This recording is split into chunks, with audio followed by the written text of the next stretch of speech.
napapansin sa iyong mga kapaligiran.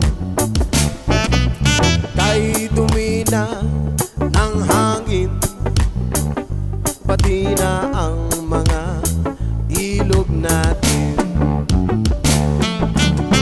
Hindi na masama ang pagpunla at malayong-layo na rin ang ating narating.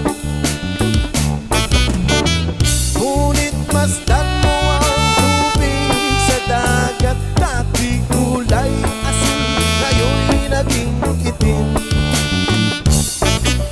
Ang mga tubig ating kinalat sa hangin, sa langit wag na nating paabutin. Kung tayo'y pumanaw man sa riwang hangin, sa langit natin matitikman.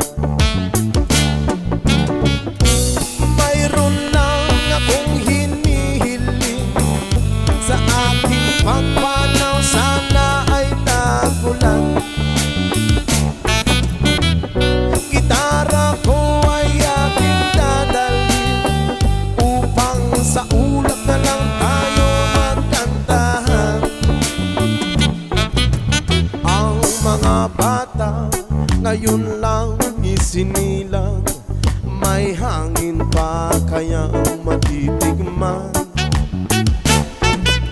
May mga puno pa kaya silang aakyatin, may mga ilog pa kayang lalanguyan.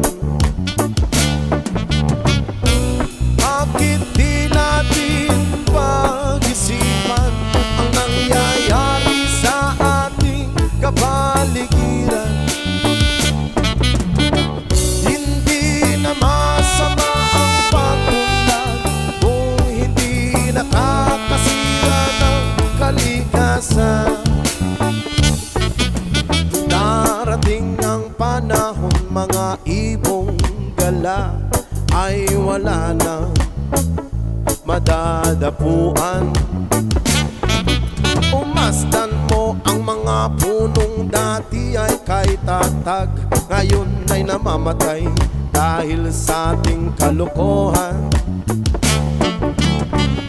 Lahat ng bagay na narito sa lupa, biyayang galing sa Diyos, kahit nung ikaw ay wala pa.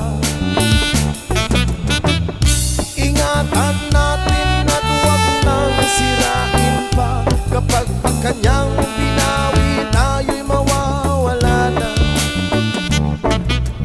Meron lang akong inihiling sa aking pagpanaw, sana'y tago lang. Gitara ko ay aking dadalhin upang sa ulap na lang tayo magkanta.